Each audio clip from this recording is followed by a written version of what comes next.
Yes hello hi students.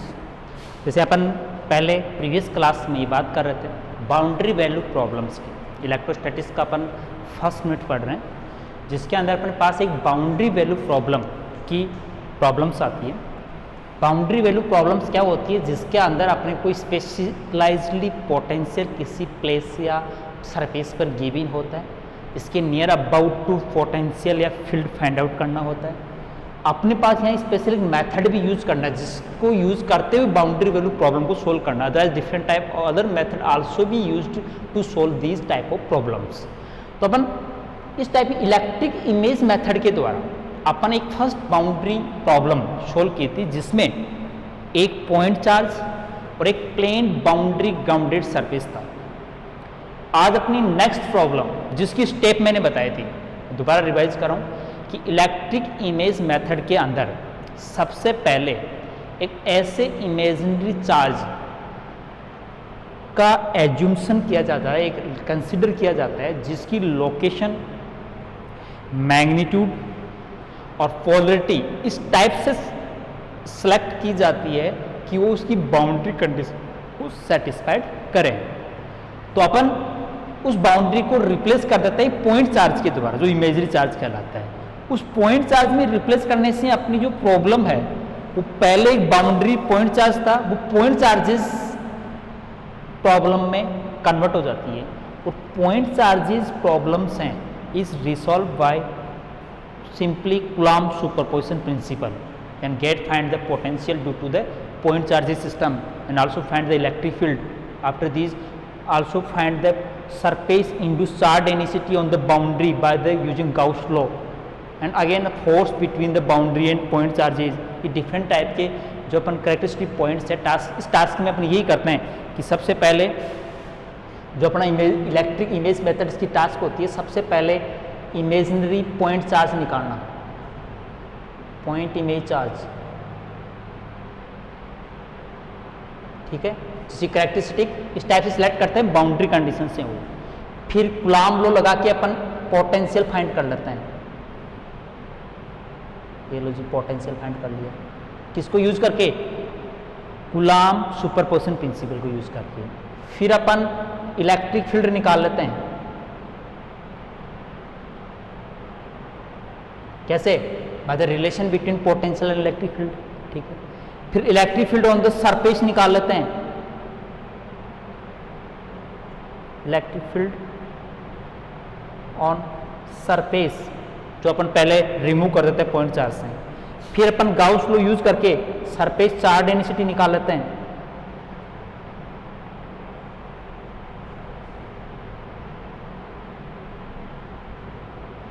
ठीक है।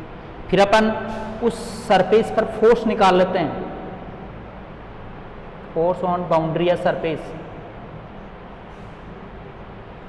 इस टास्क में यहां तक अब रिक्वायर्ड क्वेश्चन के ऊपर कहीं पर इलेक्ट्रिक फील्ड या सरफेस चार्ज डेंसिटी या इलेक्ट्रिक फील्ड तक ही अपन को पूछा जा सकता है, लेकिन अपन कंप्लीटली टास्क सोल्व करते हैं। ये जो इस टाइप की प्रॉब्लम्स है, उसके अंदर अपन इस टाइप से स्टेप में चलते हैं कि सबसे पहले अपन इमेजरी चार्ज फाइंड करते हैं, फिर उससे पोटेंशियल निकाल लेते हैं कूलॉम पॉसिबल, फिर अपन से इलेक्ट्रिक फील्ड निकाल लेते हैं, फिर बाउंड्री पर इलेक्ट्रिक फील्ड निकाल लेते हैं, सरफेस चार्ज निकाल, टोटल चार्ज इंड्यूस में निकाल सकते हैं, और फोर्स ऑन द बाउंड्री निकाल लेते हैं। तो इस टाइप की स्टेप को अपन इलेक्ट्रिक इमेज मेथड में सोल्व करते हैं बाउंड्री वैल्यू प्रॉब्लम को। तो सबसे पहले आज सेकंड बाउंड्री प्रॉब्लम अपन एज्यूम करते हैं, जो अपने सिलेबस के अकॉर्डिंग गिवन है।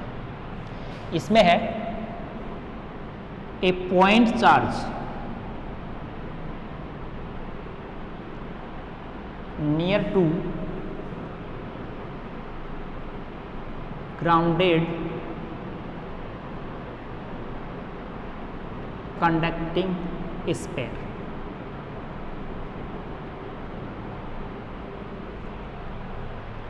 एक पॉइंट चार्ज है और एक ग्राउंडेड कंडक्टिंग स्फीयर, कंडक्टर का है लेकिन उसकी सरफेस क्या है? ग्राउंडेड है, ठीक है। तो इस मेथड की स्टेप, सबसे पहले अपन एज्यूम्शन करते हैं क्या कि एक पॉइंट चार्ज करते हैं, एक ग्राउंड स्पेस मान लेते हैं, जिसकी लोकेशन अपन एज्यूम कर लेते हैं अपने कोऑर्डिनेट सिस्टम में। अब इसमें कौन सा कोऑर्डिनेट सिस्टम सुटेबल होगा इस प्रॉब्लम को सोल्व करने में? वह polar coordinate system, spherical coordinate system, ठीक है। तो पहले एज्यूम से पॉइंट लिख लिया प्रॉब्लम, ठीक है। लेट ए कंडक्टर स्पेयर मान लिया अपने, ठीक है। Of its centre at origin, मान लिया सेंटर कहाँ है, origin. Of this radius is let capital R and this surface is grounded, potential on the surface is zero always. This is the boundary condition of this our problem. अपने इस problem की boundary condition क्या है कि potential on the surface of this sphere is always zero. दूसरा है, इसके अपन एक एक्सिस ले लेते हैं, ओरिजिन है या एक्स एक्स ले लिया मान लो, ठीक है। उस एक्स एक्सिस के ऊपर सेंटर से ए डिस्टेंस पर अपन कोई पॉइंट ए लेते हैं जहां कोई point charge plus Q place किया हुआ है।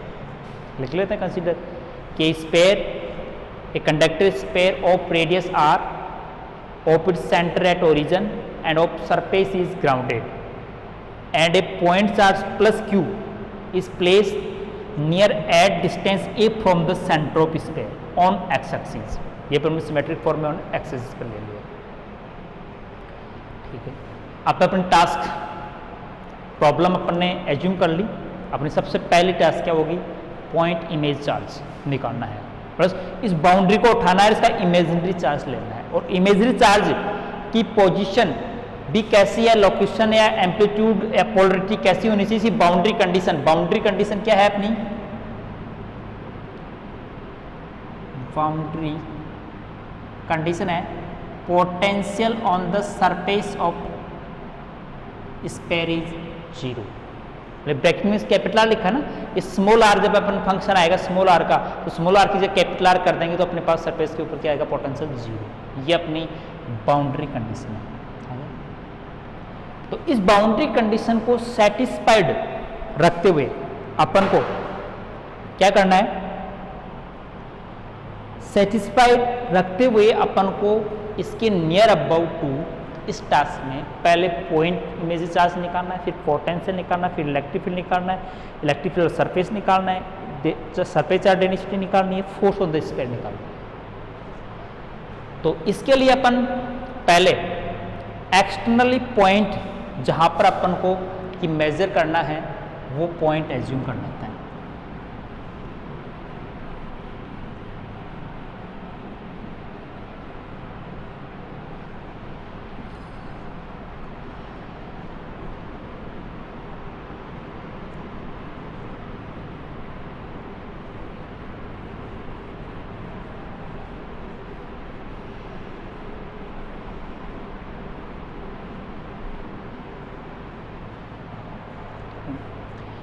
मैंने कर लिया एक ऑब्जर्वेशन पॉइंट कोई P है, of this coordinates polar is R theta.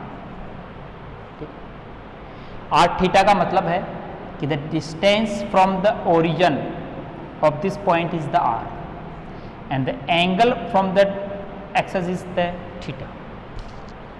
यही है, ठीक है। इस पॉइंट P पर अपन पोटेंशियल निकालेंगे, लेकिन अपन एक इमेजिनरी चार्ज अपन को अभी फाइंड नहीं, उसकी लोकेशन पता नहीं, लेकिन उसका अपन एक आइडिया से कि कहाँ किस रीजन में होना चाहिए वो नेट करते हैं। तो सबसे पहले क्या होगा, देखो ये प्लस क्यू से इंटरेक्शन करेगा, तो इसकी जो हेमिस्फेरिकल फ्रंट सरफेस है is negatively charge by the interaction and back surface is positively.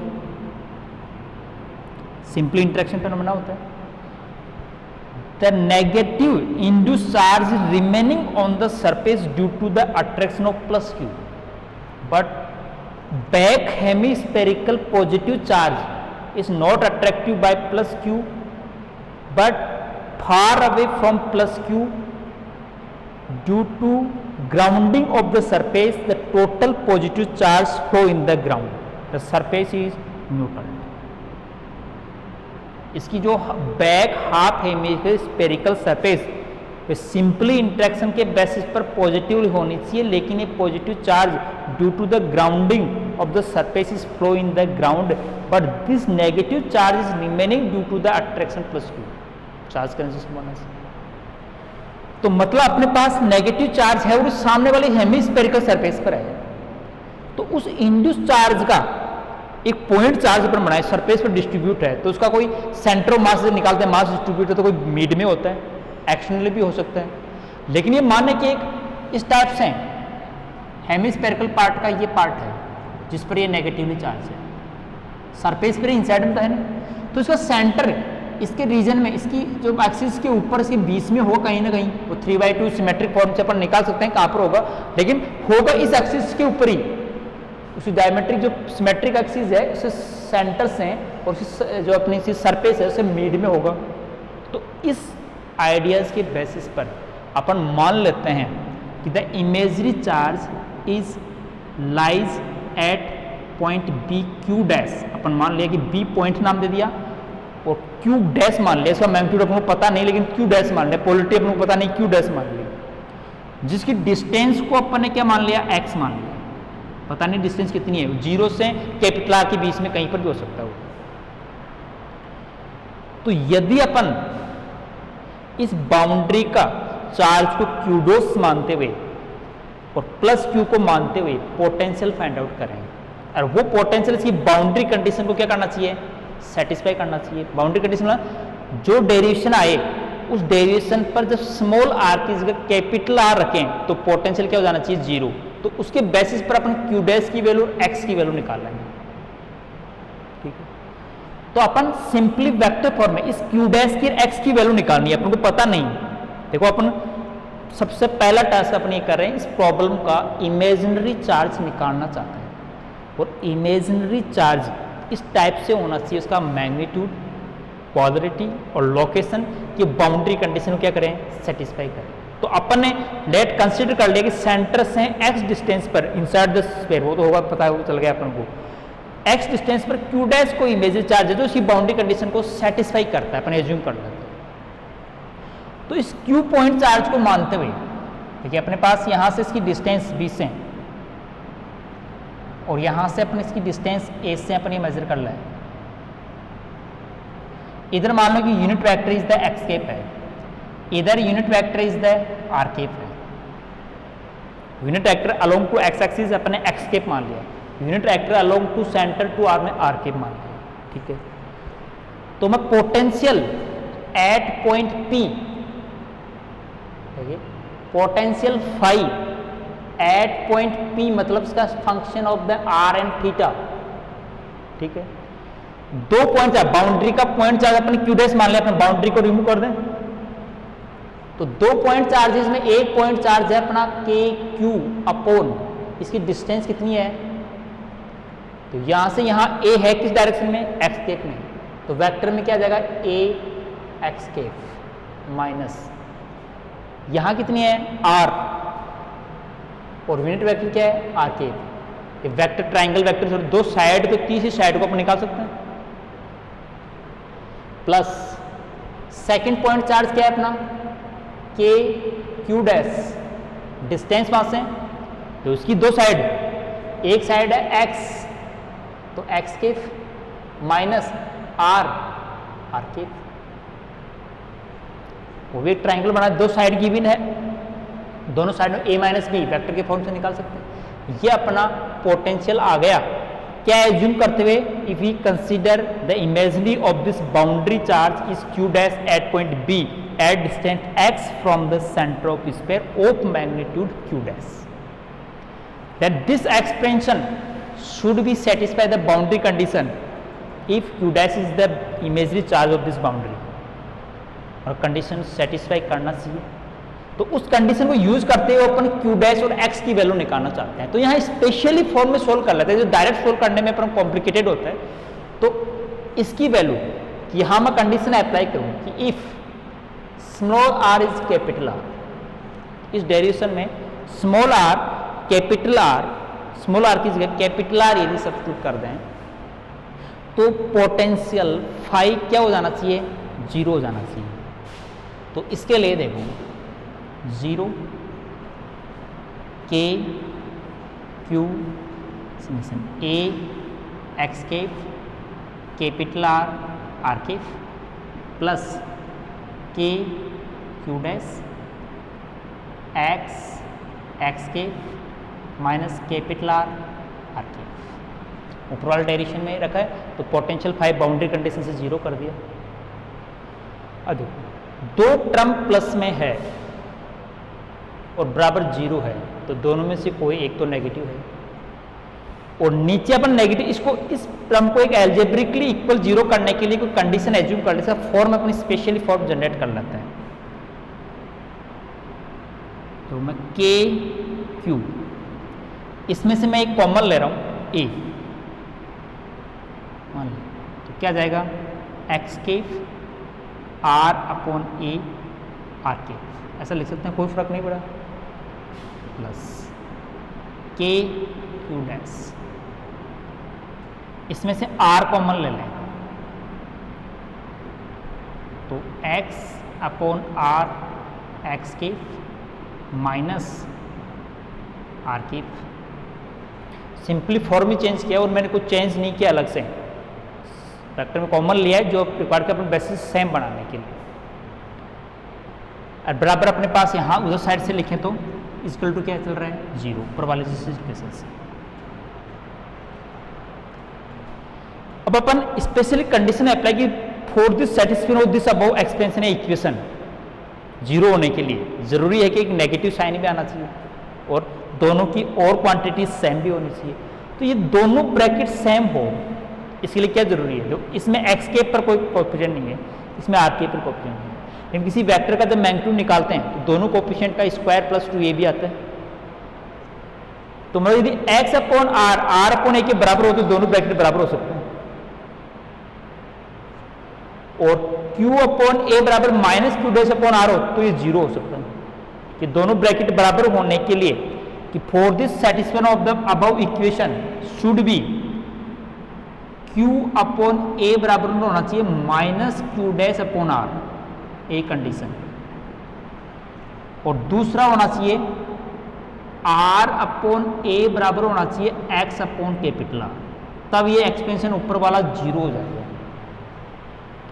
यदि ये दो कंडीशन सेटिस्फाई कर दें, यदि दोनों कंडीशंस वैलिड है तो ये सेटिस्फाइड है, तो इन दोनों रिलेशन से अपन क्यू डैश और एक्स डैश वैल्यू निकाल सकते हैं। क्यों बाउंड्री कंडीशन को सेटिस्फाई करने के लिए अपन क्यू डैश और एक्स डैश की वैल्यू निकाल रहे हैं, तो बाउंड्री कंडीशन को सेटिस्फाई करने के लिए ये रिलेशन शुड बी सेटिस्फाइड। तो इसके बेसिस पर अपन क्यू डैश की वैल्यू क्या हो सकती है, जो नेगेटिव इधर ले जाए माइनस क्यू आर अपॉन ए, और यहाँ x की वैल्यू निकालने के लिए आर स्क्वायर अपॉन ए। ये दो चीज कंस्ट्रक्ट कर लो कि बाउंड्री कंडीशन सेटिस्फाई होने के लिए जो ये अपन एक imagery point charge Q dash है तो उसकी वैल्यू तो होनी चाहिए minus Q R upon A, R radius है स्फीयर की, ए अपन डिस्टेंस है ए, और उस सेंटर से डिस्टेंस कितनी होनी चाहिए आर स्क्वायर अपॉन ए होनी चाहिए, तो अपनी बाउंड्री कंडीशन सेटिस्फाई होगी। तो अपन इमेजरी चार्ज की लोकेशन, मैग्नीट्यूड, पोलरिटी तीनों चीजें फाइंड कर ली। अब ये यूज करके आगे की टास्क पर अपन अप्लाई करेंगे, ठीक है।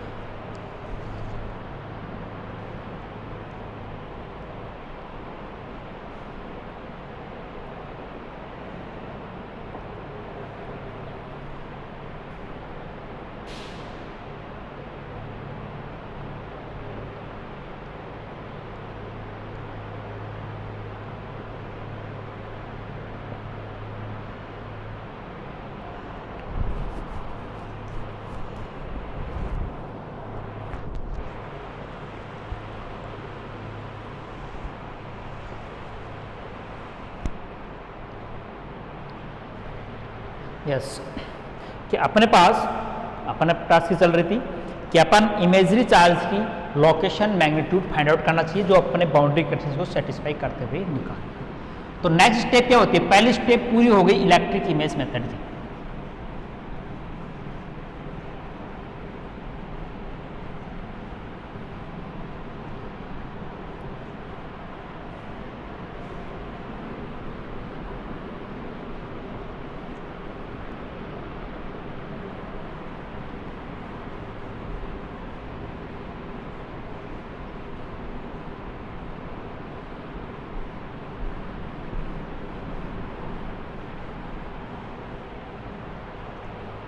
तो अपन सेकंड स्टेप में ये करते हैं कि ड्रॉ करते हैं डायग्राम।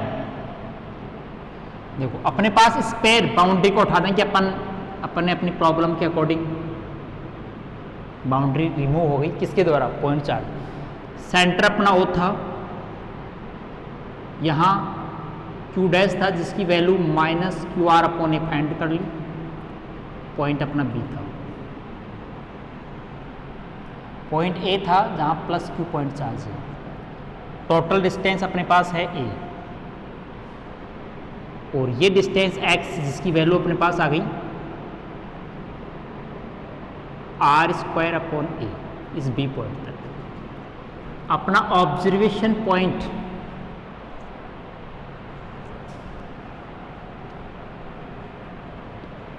P यहाँ पर है जिसका पोलर कोऑर्डिनेट r और थीटा है। ये डिस्टेंस r अपन को पता है, ये एंगल थीटा अपन को पता है। रीड्रॉ कर लिया अपना, जो ज्योमेट्रिकली ड्रॉ कर लेते हैं अपने प्रॉब्लम को, इमेजरी चार्ज की लोकेशन मैग्नीट्यूड फाइंड होने के बाद में डायग्राम बाउंड्री रिमूव कर दी, केवल 2 पॉइंट चार्जेस की प्रॉब्लम है अपने पास। तो पहले अपन कूलॉम सुपरपोजिशन प्रिंसिपल लगाने से पहले ज्योमेट्रिकली डिस्टेंस निकालते हैं। अब ज्योमेट्रिकली डिस्टेंस यहाँ पोलर ट्राइंगल मेथड के द्वारा निकालेंगे। मैं मान लो इस डिस्टेंस का नाम R1 दे दूं, इस डिस्टेंस का नाम R2। तो देखिए ज्योमेट्रिकली रूप से R1 और R2 को ट्राइंगल ज्योमेट्री लगाते हैं, इसमें 2 साइड और एक एंगल पता हो तो तीसरी साइड निकाल सकते हैं। तो पहले मैं बाय ट्राइंगल POA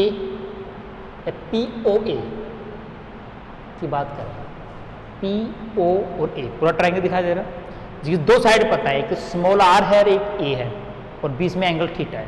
तो तीसरी साइड PA निकालनी है। तो PA को मतलब R1 का स्क्वायर बराबर है, देख सकते हैं, R² + A² -2RA cos theta. Simply triangle formula होता है। R1 तो अपन क्या कर लेते हैं, √। 2 साइड और एक एंगल गिवन हो तो उसकी ज्योमेट्रिक डिस्टेंस थर्ड साइड अपन निकाल सकते हैं। दूसरा wide triangle POB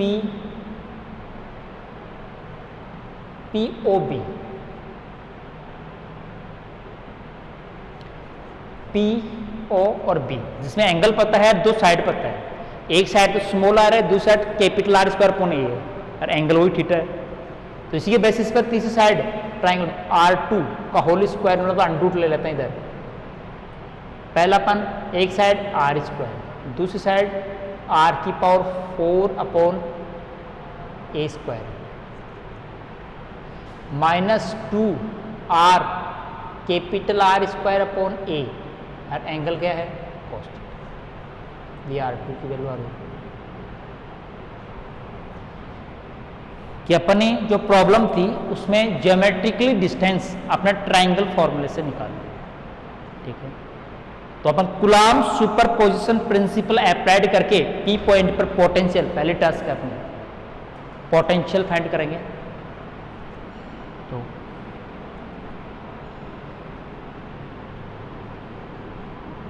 potential at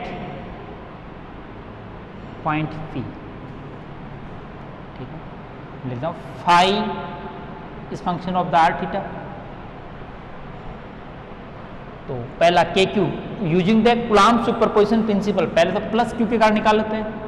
तो KQ upon R1 + KQ' upon R2, 2 ही तो चार्जेस है अपने पास, दोनों चार्जेस डिस्टेंस R1 और R2 अपने एज्यूम कर रखी है। वैल्यू सब्स्टिट्यूट कर दें Q' की, R1 की, R2 की। KQ √R² A² 2RA cos theta, ठीक है।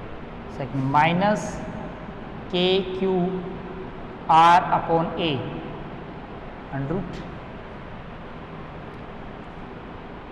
R² कैपिटल R 4 अपॉन ए square minus 2R capital R square ए कॉस थीटा। उसने केवल वैल्यू रखी है क्यू डैश की, R1 की, R2 की, तो एक्सप्रेशन पोटेंशियल फाई का आ गया अपने एट पॉइंट पी पर। इसको थोड़ा रीअरेंज कर लेते हैं, सिंप्लीफाइड कर लेते हैं। तो के क्यू तो दोनों में कॉमन आ जाएगा, ठीक है। तो अपने पास नीचे वाले में एक अनरूट क्वांटिटी रह जाएगी, आर स्क्वायर ए स्क्वायर 2RA कॉस थीटा, ठीक है। R1 की वैल्यू। सेकेंड वाले को अपन रीअरेंज ही करते हैं, R अपॉन ए, तो देखो नीचे R यहाँ से हटा दें तो नीचे ए अपॉन आर आ जाएगा। ए अपॉन आर को अनरूट के अंदर तो a square upon are square हो जाएगा। तो देखिए मैं केवल एक अनरूट में क्वांटिटी रख लेते हैं, तो ए स्क्वायर आर स्क्वायर को अंदर ले जाने पर ये हो जाएगा पहला a square small r square capital R square plus ये आर स्क्वायर ए स्क्वायर कैंसिल हो जाएगा, कैपिटल आर स्क्वायर बच जाएगा केवल सेकंड टर्म। तो इसमें आर स्क्वायर कैंसिल हो जाएगा, ए ऊपर बच जाएगा स्मॉल आर है 2R cos theta 2RA cos theta. ये अपने पास सिंप्लीफाइड एक्सपेंशन आ गया किसका, phi r theta. Potential at point p find out कर लिया आपने कि अपने पास जो एक प्रॉब्लम थी जिसको अपने पॉइंट चार्जेस प्रॉब्लम में कन्वर्ट कर लिया, दोनों पॉइंट चार्जेस के जिसको पॉइंट चार्जेस का इमेजरी पॉइंट अपने अपनी कंडीशन के अकॉर्डिंग फाइंड किया है, दोनों को कूलॉम सुपरपोजिशन प्रिंसिपल अप्लाइड करके पी पॉइंट पर पोटेंशियल एक्सपेंशन फाइंड आउट कर लिया।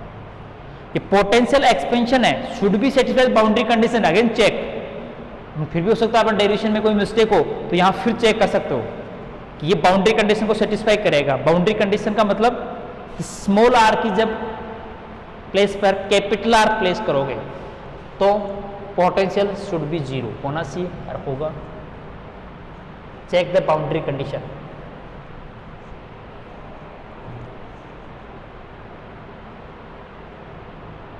Check boundary condition.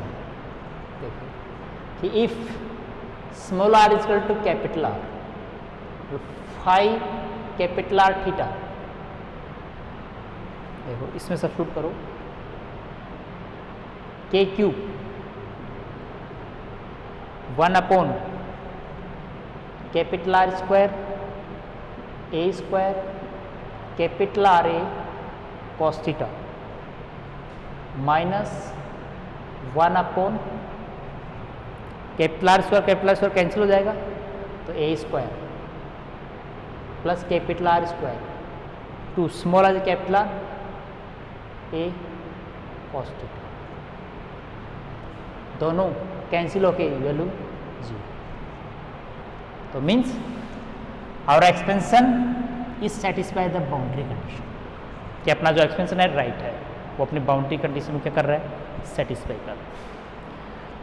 तो नेक्स्ट स्टेप पर चलें कि पोटेंशियल फाइंड आउट करने के बाद में इलेक्ट्रिक इमेज मेथड में क्या करते हैं, इलेक्ट्रिक फील्ड फाइंड आउट करते हैं।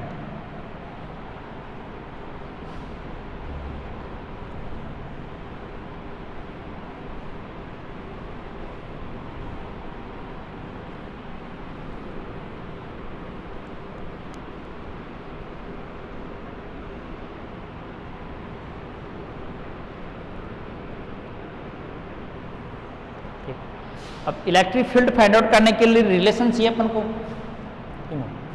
Electric field E equal to होता है simple relation gradient of phi in the Cartesian coordinate. In polar coordinate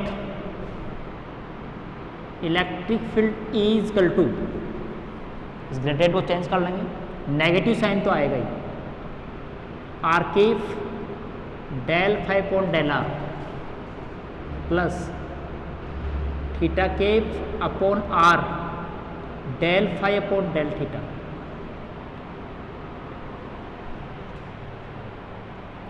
polar coordinate में इलेक्ट्रिक फील्ड कार्टेशियन कोऑर्डिनेट को पोलर कोऑर्डिनेट में रिलेटेड ये करते हैं। तो अब पॉइंट चार्ज उस पेयर के बीच का इंटरेक्शन है, और इंटरेक्शन में जितना चार्ज पॉजिटिव होता है उतना ही ऑपोजिटली चार्ज इंड्यूस होता है। तो should be there count Q double dash is minus u, और वो इस इंटीग्रेशन वैल्यू से आएगा। ये कंप्लीटली इसमें T की वैल्यू सब्स्टिट्यूट करके इसको रिसोल्व करोगे तो आपके पास वैल्यू आनी चाहिए Q double dash minus you is right task. ठीक है, तो यहाँ पे अपन कल इस बाउंड्री पर फोर्स कितना होगा वो वैल्यू करेंगे। Okay, thanks.